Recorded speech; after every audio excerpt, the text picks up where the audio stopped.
Hello दोस्तों, welcome to my YouTube channel competition दोस्त। जैसा कि आप लोगों ने वीडियो के थंबनेल में देखा है कि आज का टॉपिक है सरकारी नौकरी की तैयारी कैसे करें। आप या तो एकदम नए हैं जो कि सरकारी नौकरी तैयारी शुरू करना चाहते हैं, या आप सरकारी नौकरी तैयारी कर रहे हैं, दोनों के लिए वीडियो यूजफुल है। पूरा देखिएगा, आशा करते हैं ये आपके लिए बहुत फ़ायदेमंद होगा। चलिए, हमने आज जो सरकारी नौकरी की तैयारी के लिए हमने 8 काम बताए हैं। पहला काम है एक लक्ष्य, एक एग्ज़ाम, एक सिलेबस। ठीक। दूसरा इसमें काम है हमें 2 ट्रिपल सी करने हैं।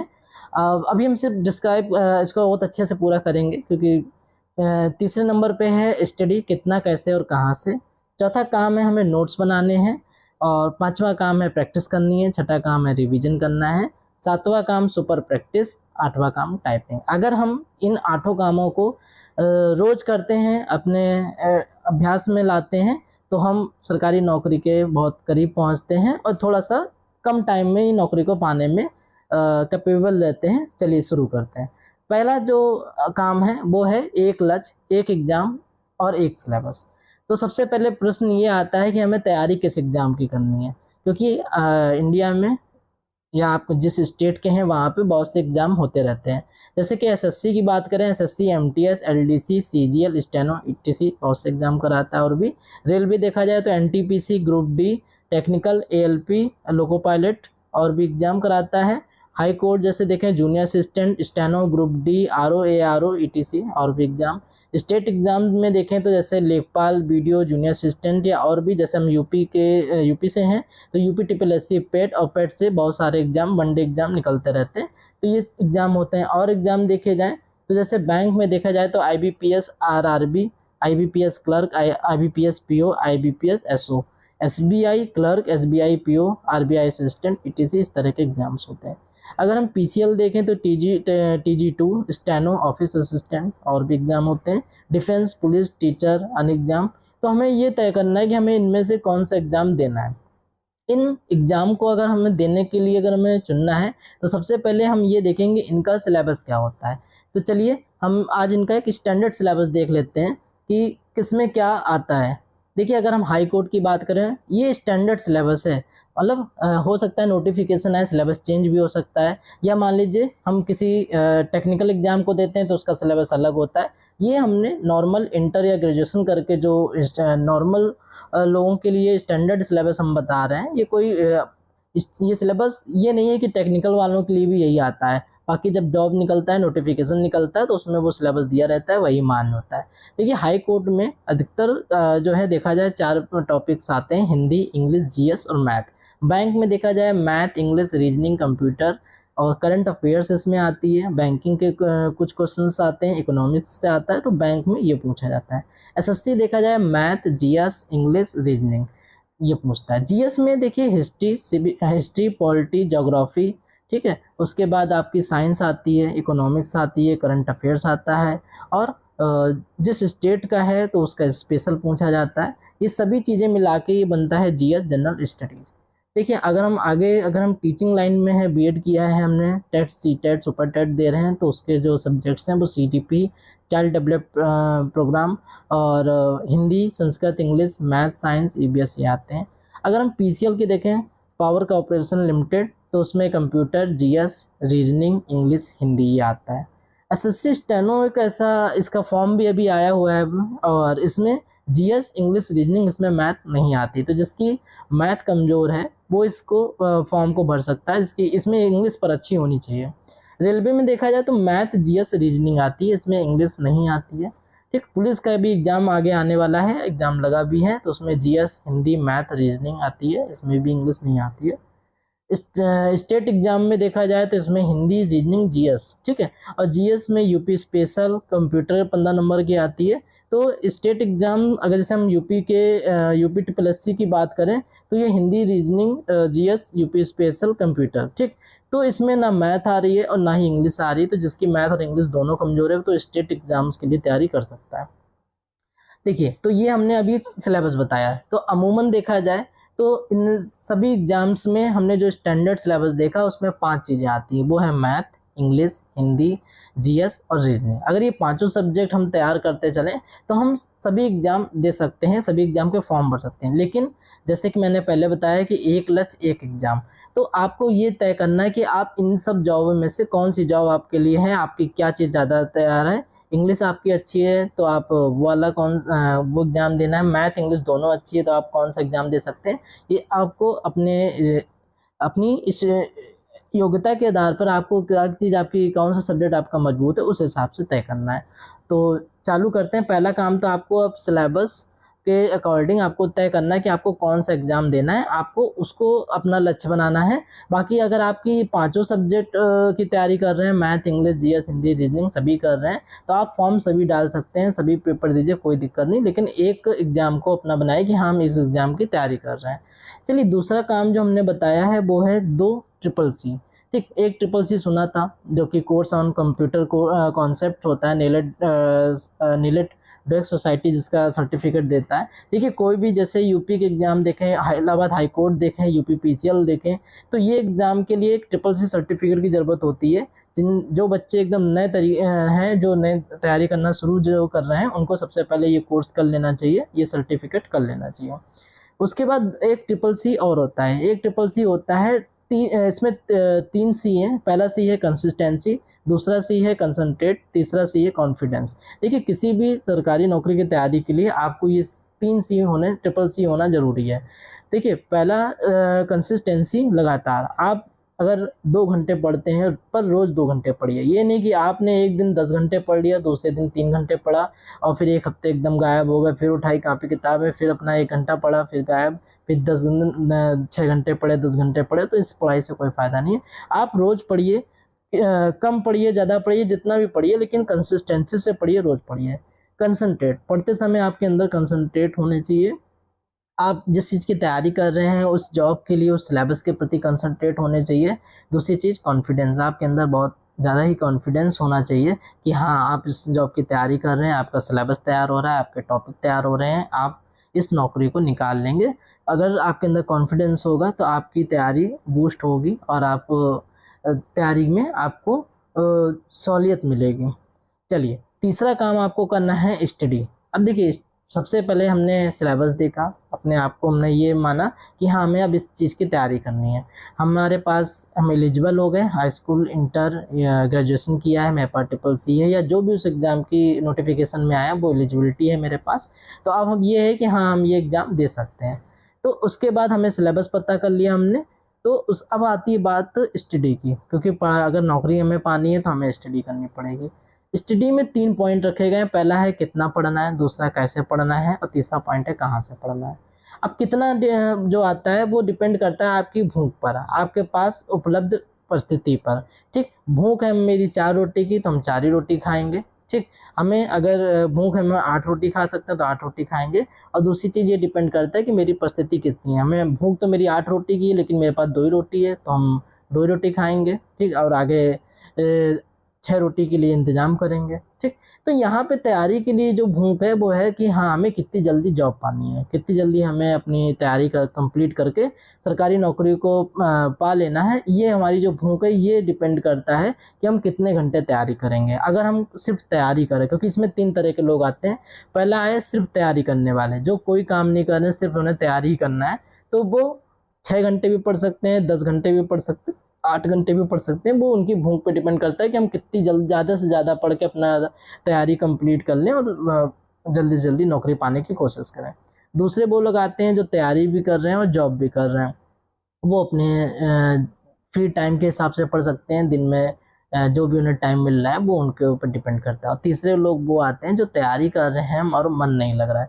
देखिए जब कुछ लोग जो एकदम नए हैं वो अगर तैयारी शुरू कर रहे हैं उनकी बात अलग है। कभी कभी जब हम लोग तैयारी करते रहते हैं और सिलेक्शन नहीं हो पा रहा होता है तो एक मोड़ एक ऐसा आता है जहाँ पे मन लगना एकदम बंद हो जाता है। तैयारी हम लोग कर तो रहे होते हैं लेकिन वो चीज़ें नहीं चल पा रही होती हैं, रेगुलर वे में नहीं चल पा रही होती हैं, तो उनके लिए कहेंगे कि मन लगाना ज़रूरी है। दूसरी चीज़, अगर मन आपका बिल्कुल नहीं लग रहा है तो फिर आप एक काम ये करें, आप मान लीजिए अगर महीने में हो गए पढ़ाई नहीं हो पा रही है तो आप थोड़ा थोड़ा चालू करिए। 5 क्वेश्चन चालू करिए, 5 एमसीक्यूज़ जीएस में 5 एमसीक्यूज़ चालू करिए और मतलब थोड़ी थोड़ी तैयारी चालू करिए। लेकिन ये है तैयारी तो करनी पड़ेगी, सिलेक्शन तभी हो पाएगा। चलिए अब करते हैं कैसे तैयारी कैसे करें। ठीक, सबसे पहले तो हम ये कहेंगे कि सबसे पहले एक हमारा टाइम मैनेजमेंट होना चाहिए कि हमें कितने घंटे पढ़ना है। अगर आप सिर्फ तैयारी कर रहे हैं तो आपको सबसे पहले ये तय करना है कि हमें कितने घंटे पढ़ना है। ठीक, अगर हम ये कहें कि आप कुछ भी नहीं करते हैं तो आप मिनिमम 6 घंटे अपने आप के लिए निकालिए। पहला काम, डेली डायरी बनाइए, हमें कितना पढ़ना है और क्या क्या टॉपिक पढ़ना है, ये चीज़ हमें करनी पड़ेगी। एक डायरी में हम सबसे पहले ये टॉपिक लिखें कि आज हमें सिर्फ मैथ्स में ये चैप्टर लगाना है, इंग्लिश में हमें ये चैप्टर पढ़ना है, ये रूल्स याद करने हैं, इस तरह से। और क्या हमें कितना पढ़ना है जीके जीएस में, अगर हम कोई जो भी पॉलिटी पढ़ रहे हैं, हिस्ट्री सिविक्स पढ़ रहे हैं या ज्योग्राफी पढ़ रहे हैं, तो उसमें हमें कौन सा टॉपिक पढ़ना है, सिर्फ उस टॉपिक को लिखें। और दूसरी चीज़, कभी लगातार ना पढ़ें, हमेशा स्लॉट में पढ़ें। जैसे अगर 6 घंटे पढ़ना है तो 2 घंटे सुबह, 2 घंटे दोपहर या 2 घंटे शाम रात, जैसे भी अपना उनके पास टेबल टाइम हो, जैसा जब मन लगे पढ़ने का तब पढ़ना चाहिए। लेकिन कभी लगातार नहीं पढ़ना चाहिए कि हाँ 6 घंटे लगातार बैठे पढ़ रहे हैं, ऐसा नहीं, क्योंकि लगातार पढ़ने से मन नहीं लगता है। आप थोड़ा थोड़ा 2-2 घंटे का ब्रेक करके पढ़िए, मन जब तक लगे तब तक पढ़िए। अगर 8 घंटे पढ़ रहे हैं तो इसी तरह स्लॉट में पढ़िए, 3, ढाई और ढाई करके। दूसरी चीज़, टाइम टेबल बनाइए। जैसे कि टाइम टेबल का मतलब यह है कि एक दिन में आप मान लीजिए हो सकता है 5 सब्जेक्ट पढ़ना चाहते हैं तो 5 का लिए बनाइए। अगर आप ये एक दिन में 3 सब्जेक्ट पढ़ना चाहते हैं, बाकी दो सब्जेक्ट को वीकेंड में पढ़ना चाहते हैं, लास्ट में पढ़ना चाहते हैं, तो उस हिसाब से, लेकिन अपना एक टाइम टेबल बनाइए। उस हिसाब से आप चीज़ों को ज़्यादा रेगुलर वे में रख पाएंगे और ज़्यादा पढ़ पाएंगे।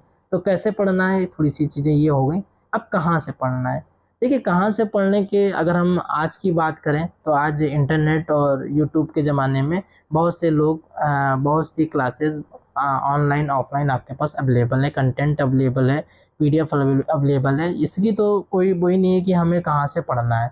फिर भी अगर हमारा ये मानना है कि 10 किताबों से पढ़ने से अच्छा है कि किसी एक किताब को 10 बार पढ़ें।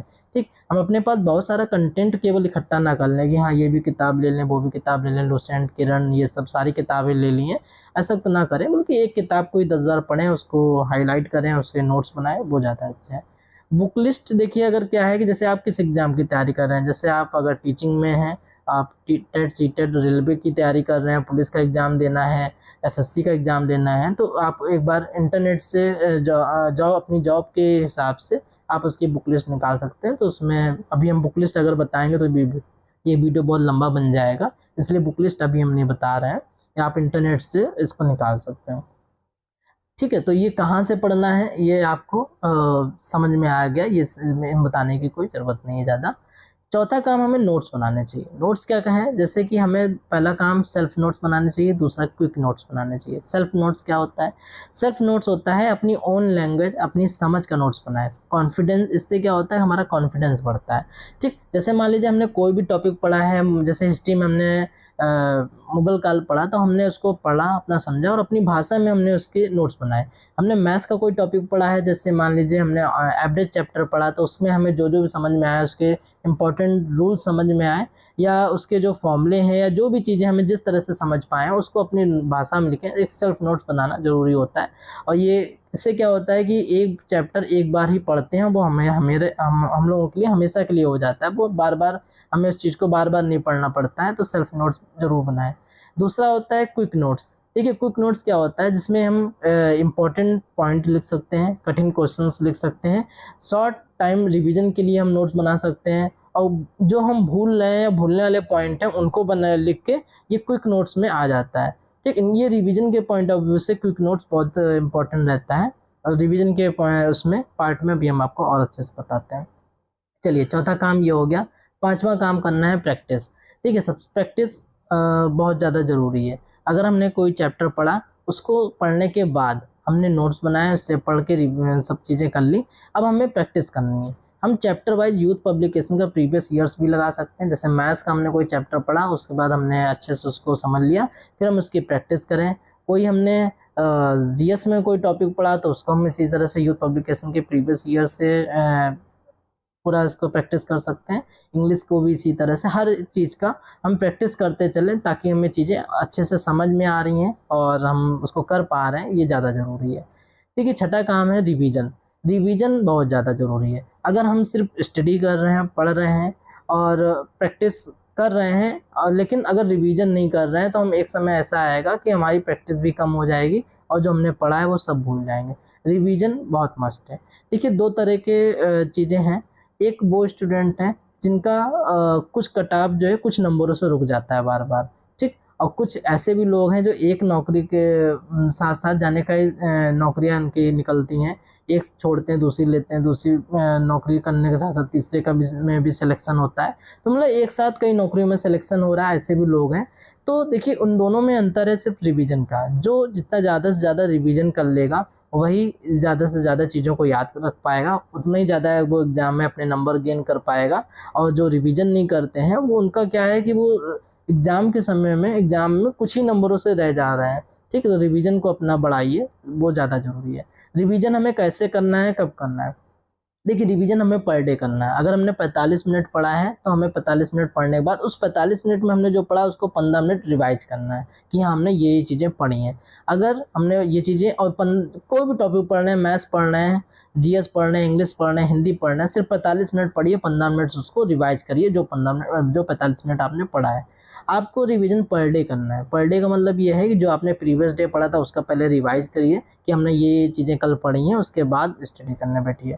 दूसरी चीज़ आपको पर वीक रिवीजन करना है। पर वीक मतलब जैसे 5 दिन आप स्टडी कर रहे हैं तो 1 दिन केवल सिर्फ रिवीजन को दीजिए कि हाँ सैटरडे हमें सिर्फ बनाना है कि हम सिर्फ रिवीजन करेंगे, जो भी हमने 5 दिन पढ़ाई की है उसको छठे दिन हम सिर्फ रिवीजन करेंगे।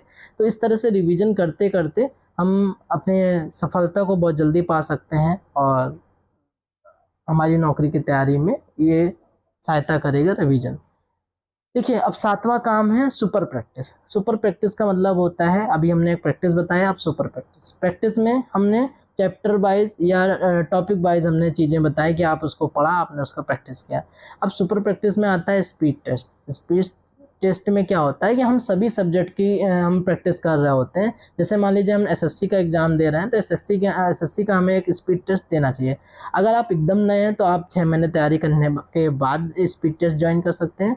और अगर आप तैयारी आपकी कर रहे हैं और साल भर हो गया या ज़्यादा टाइम हो गया और अगर आप एसटी नहीं दे रहे हैं तो ये एक कारण हो सकता है कि हाँ आपका थोड़ा-सा दिक्कत हो रही है इन चीज़ों में। आप एसटी ज़रूर दीजिए। आप किसी भी चीज़ की तैयारी कर रहे हैं, एसटी देना बहुत ज़रूरी है।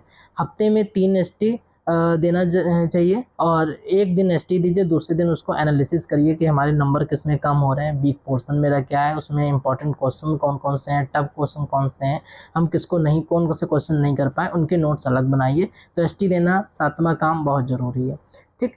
उसके बाद सुपर प्रैक्टिस यही कहलाती है स्पीड टेस्ट। अगर आप स्पीड टेस्ट देते जाएँगे तो जो 5 सब्जेक्ट हैं या जो भी उसमें जैसे एसएससी के एसटी है, तो उसमें जो भी सिलेबस है, जो भी सब्जेक्ट हैं वो अपने आप सारे तैयार होते जाएँगे, रिवीजन भी उसी में आ जाएगा, स्टडी भी हो जाएगी, सभी चीज़ें। एसटी बहुत इम्पोर्टेंट है।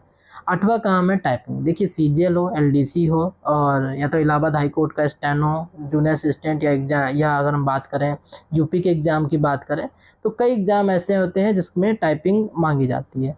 तो टाइपिंग आप और अगर आपको तैयारी कर ही रहे हैं तो आपको टाइपिंग सीखना ज़रूरी है। हिंदी, इंग्लिश आप पहले तो टाइपिंग सीखिए। आपके पास लैपटॉप, कंप्यूटर नहीं है तो आप मोबाइल में ही कीबोर्ड लगा के मोबाइल में ही टाइपिंग की जा सकती है। तो उसको 5 मिनट डेली हिंदी की, 5 मिनट डेली इंग्लिश की टाइपिंग करिए। तो इससे क्या है कि आपको टाइपिंग का पोर्शन मजबूत रहेगा और आपको तैयारी में बूस्ट मिलेगा, तैयारी में और सही रहेगा। देखिए अब ये बस 8 काम थे जो हमने बताया, आपसे बातचीत करी, ठीक है। देखिए छोटी-छोटी चीज़ें ही हमारे लिए बड़ा रोल इम्पोर्टेंट है, बड़ी रोल प्ले करती हैं। ये इम्पोर्टेंट है कि हम चीज़ों को कैसे कर रहे हैं, जिसमें कि जैसे हमने रिवीजन बताया, एसटी बताई, टाइपिंग बताई, प्रैक्टिस बताई, ठीक है, नोट्स बताए। कई स्टूडेंट ऐसे होते हैं जो पढ़ते होते हैं लेकिन उनके नोट्स नहीं बने होते हैं, तो नोट्स बनाना बहुत ज़रूरी है, ठीक। क्विक नोट्स बनाना ज़रूरी है और सेल्फ स्टडी बहुत ज़रूरी है। चलिए आज का जो वीडियो था केवल इतना ही। कंपटीशन दोस्त में इस चैनल को लाइक करिए, सब्सक्राइब करिए, कमेंट करिए। दूसरी चीज़ ये कि इस बैच में हम इस चैनल में हम पुलिस ये कहें या टेट सीटेट रेलवे की मैथ्स पढ़ाने की शुरुआत करने जा रहे हैं। जिन भाई बहनों की मैथ्स बिल्कुल कमज़ोर है तो वो इसमें हम चैप्टर बाय चैप्टर भी नहीं बल्कि हम टाइप वाइज चीज़ें तैयार करेंगे कि एक एक टाइप से अगर हम पढ़ते जाएंगे तो पूरा पूरा चैप्टर मेरा होता जाएगा। इसी तरह से इंग्लिश, मैथ और भी जो भी हमें टाइम मिलता जाएगा उस हिसाब से इस जो सब्जेक्ट के वीडियो डालते जाएंगे। इस यूट्यूब चैनल को सब्सक्राइब करिए, लाइक करिए, सपोर्ट करिए, ताकि हम ज़्यादा से ज़्यादा आप लोगों की हेल्प कर सकें और इस सफ़र को आगे भी बनाए रखें। ठीक है, आज के लिए इतना ही। धन्यवाद। जय हिंद, जय भारत।